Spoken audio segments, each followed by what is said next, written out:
Well, hello and welcome back to Toy Thursday with Johnny Tiger. This is a lizard man. In fact, this was the go-to lizard man in my collection for the longest time because believe it or not, it wasn't until too long ago that we really had a shortage of lizard men in the fantasy action figure world. And this has seemed to be a bit of a trend, right? Like prior to what 2018, 2017, we have a shortage of skeleton, and then we had a shortage. We had shortage of lizard people, and then we had shortage of uh, bears, and we had a shortage of wolves, and now we are just getting flooded. We truly live in a fantastic time when it comes to collectibles, especially fantasy collectibles. As much as I think DC Multiverse is going down the drain and Marvel Legends is going down the drain, I am so happy as a fantasy collector that we are getting a lot of choices. So I can finally retire my Masters of the Universe classic Lizardman. Well, I mean, he's still on display, but at least he doesn't have to fill in every single time. I need a lizard character for a photo shoot or anything like that. There's a lot of other choices as we are going to soon see because today we are going to look at a much newer set of lizard people, much more higher quality and better in almost every aspect than this old lizard man. Even though this old lizard man will always have a soft spot in my heart as the go-to in the good old days for lizard man representation. Without further ado, let's get into today's review. We'll first look at the bio material and the packages. Old Lemuria had fallen, and An'Kra Shasta was heartbroken to see her people flailing desperately to gain purchase on their new world. She and a band of loyal followers struck north into the mountains to find shelter and resources to build their world anew. The rugged terrain made advancement difficult, and when the temperature plummeted, they were forced to seek sanctuary in a cave, deep within the mountains. With no rations left to sustain them, Shasta led the group in a communal brumation. As their bodies coiled in the dark, without beginning or end, so did their collective consciousness. They became untethered, caught in the celestial current and drawn to Zira and her egg of creation. The seasons cycled, and when the frost once again hardened the earth, they awoke to the world. They found Shasta curled in the center of their nest, frail and pearlescent. Her pigment had been lost with her molted scales. She whispered of each scattered shard she beheld as the egg, shattered in multiple permutations. With her dying breath, she begged them to follow each one, to stand witness to the loss and birth of Zira. Zira's witnesses remain hidden and devoted to their calling. The shields of Zira are the chosen few selected to protect them. They provide for their enclave as swift and daring hunters. As cunning and manipulative agents, they smother any knowledge of their kindred on the continent. And when need be, they silence any threat with ruthless precision.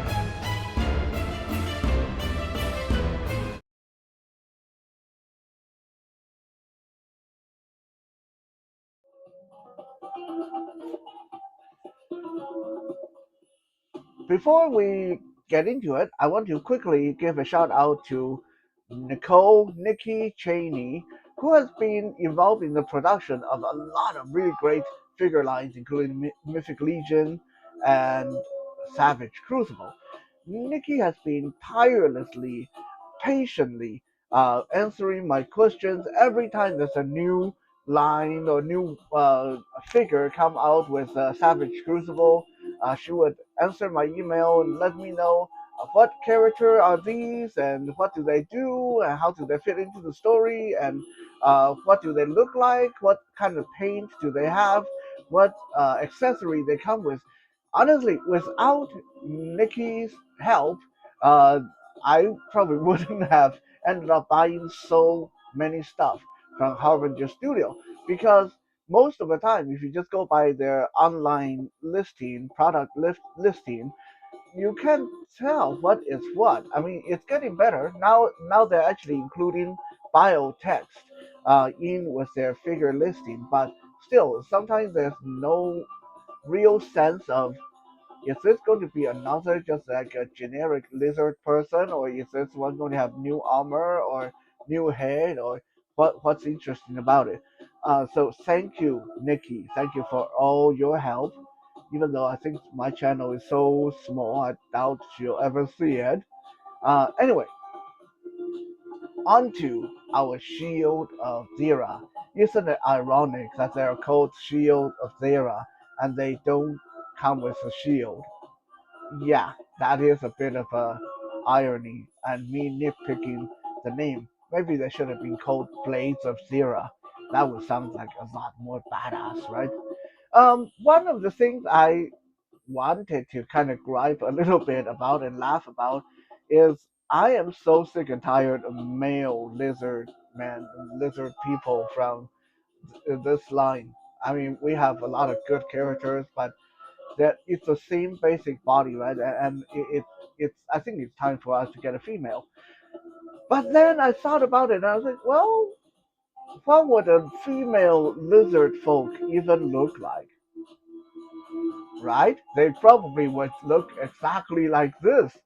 I mean, lizards, they don't need to have breasts, they don't need to have big hips, they probably won't look very feminine anyway.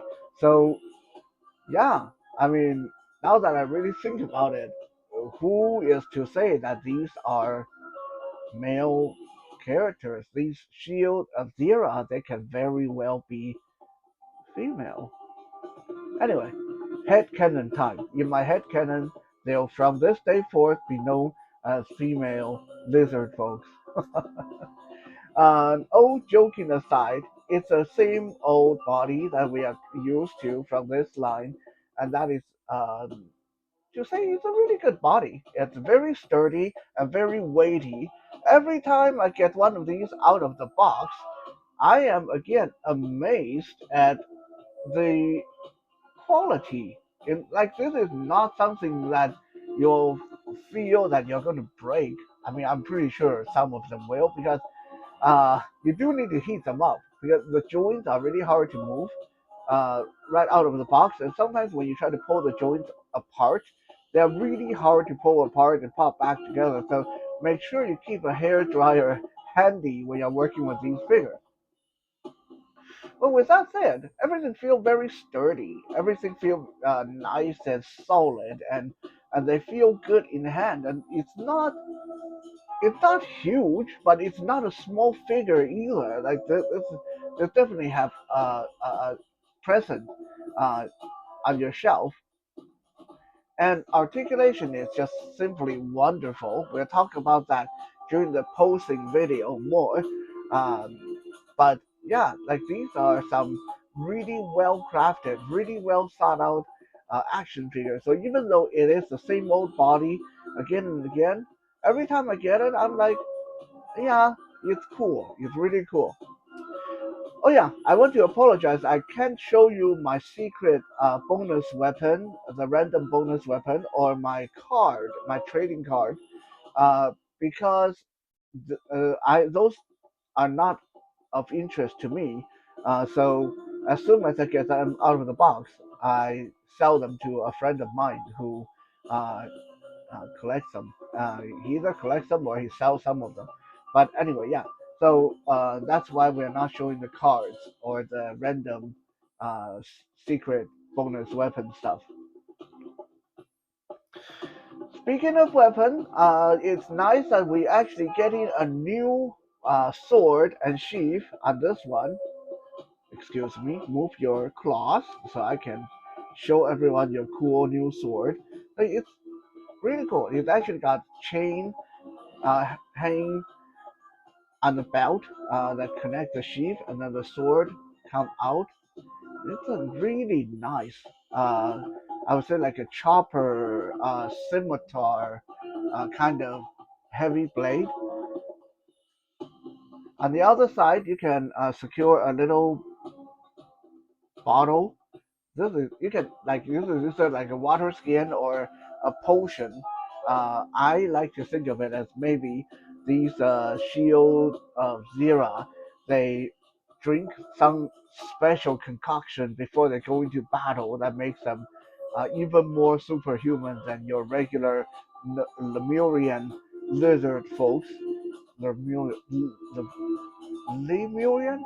I still can't say that name really good. I mean, I don't know if like it's just the kind of thing that my Chinese uh, tongue can't handle, but lizard folks anyway. Um, just like this body, any other iteration of this body, the scales are lovingly edged.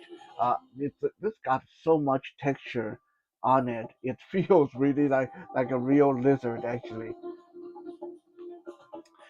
We do have the improved feet that no longer have that annoying toe joint. So these do stand a lot better than the first run of these figures. By the way, I do have to complain a little bit. I never did get my free feet replacement. I tried to contact them, but they just ignored my emails. So I ended up saying, "Oh, the hell with it. It's just like a couple of bucks. I'll just buy them." So I did get replacement for my older Savage Crucible figures because without those replacement feet, they're so annoying to stand on your shelf. These shields of Zero, they come with three alternate heads, one regular like dinosaur like head, and then one with a hood kind of down at rest, kind of like that's the one we have on this one. And then there's another head I'll show you guys later that has the hood flared out and it's all pissed off and ready for battle, kind of. Um, one extra pair of hands, and for weapon, unless you count the random blind bag bonus, all you get is this sword and sheath. And so honestly, for 50 bucks, this feels a little light. I know this wired cloak, skirt, depending on how you use it. On this one, I use it as a skirt. On the other one, I'll show you guys in a little bit. I have it as a like a half cape over the shoulder. Excuse the hand, by the way. Um, so you do get this wired uh, fabric. Let's just call it fabric. And I think the armor is new, although I can't say for sure. But even though even if the armor is new, it's really minimal. Like all you have here is a skirt piece, like this like around the waist, and then the chest piece. Right? That's it. There's no shoulder pauldron, there's no arm guard, no leg guard. So this really gives these figures are light and swift and stealthy, minimalistic look, which I think I enjoy this character design. But I just think for $50, yeah, this is a little bit too expensive for what you actually get in the box. Now let's take a quick break to look at some posing photos, and then we'll come back and look at this figure some more.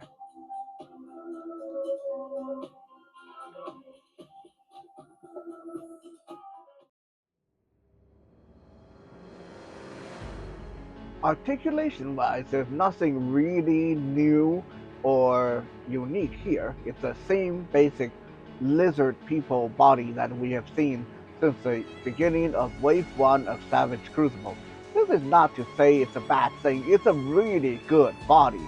The double jointed elbows and knees and the butterfly joints in the shoulder really give this figure a lot of range, especially when you strip the armor off of it, then you can get amazing range out of the torso and the waist and pivot and bending forward, backward.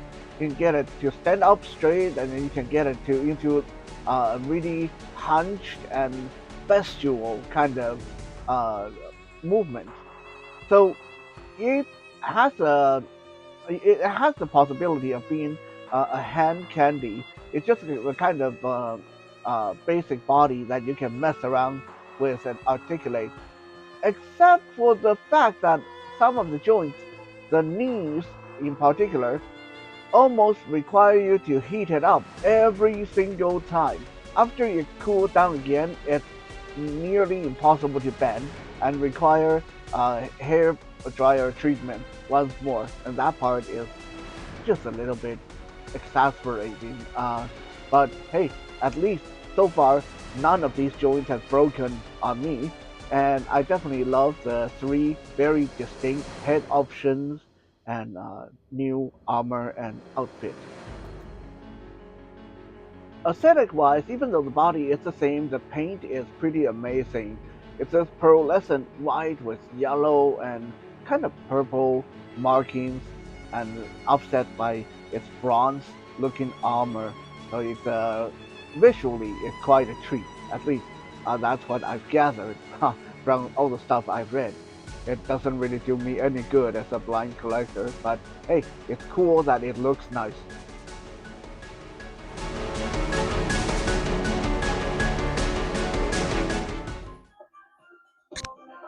I did grab two of these, and honestly, if there's more customizing options, I probably would have gotten more. But I think with three heads and all of them going to have the same weapon, same water skin, same armor, it's I think two is enough. You can probably get away with three, but yeah. So as we have here, one I have a more standing generic standing pose with drawing the sword from her. Yeah, like I said, I'm going to think of them as female. Her sheath, and then the other one in a already sword out and kind of a lunging pose, and this one has a hood flared out, frail flared out head, so we can get a look. And also, you can see that this we'll just call it action oriented one. Uh, this one actually has the fabric acting as kind of a half cape. Um, yeah, so you can get a few different looks out of these guys. One thing that I find kind of perplexing is even with the new feet, these don't always stand when you expect them to. It's very weird when you're trying to pose these guys. It's almost like either the ankles are too gummy or something is off slightly because uh, as one of the posing photos you guys saw that I had them standing on one foot. That one, I couldn't get it done without balancing them with their tail on the ground. So basically, even though it looked like they're standing on one leg, it's just standing on one leg while the tail is acting as another point of contact to get that kicking pose. Otherwise, for the life of me, I couldn't get these guys to stand one-legged, which is really weird. Another big point that I do want to gripe about is how difficult it was to get the sheath and the potion into the belt, and how difficult it was to buckle up the chest harness, the chest armor after I took it off. It's soft rubber, and when you try to push the either whether the knob or the buckle into the hole, it just flexes, and it's so aggravating. Like honestly, for me to get that chest armor back on and buckled up, it took over 10 minutes and a fountain pen and a pair of scissors, and finally I was able to get uh, the peg back into the hole. And this is even with warming it up in addition to needing extra tools. So yeah, when you are working with these figures, my advice is try not to take any peg out of the armor unless you have no choice whatsoever, because getting them back in going to be a royal pain in the behind. Of course, without their armor, uh, these figures pose a heck of a lot better. These rubber armors, they do tend to get in the way a little bit as expected. I mean, if you are wearing armor on your person, you wouldn't be as nimble as if you were naked as well. So that we can definitely see it coming. There's really not a lot more to say about these. They are good figures. They are a little bit on the expensive side and a little bit lean on accessories, but my understanding is the paint is beautiful, and there's definitely a lot to be said about good, solid workmanship. And I feel that these figures, if they are very good balance. They reached a really good balance between displayability and playability. Like these are figures that, yes, they are great to display, but they're also a lot of fun to just keep on your desk and mess around with, and things don't feel like they're going to randomly break. Like in fact, these have fallen off my desk multiple times during the review, and nothing even came close to being broken. So they are definitely durable. So I think this is really cool how these figures really walk that fine line between high-end displayable fantasy figures and hand candies and fidget toys on your desk. Now let's look at our uh, size comparison shots and have my final words.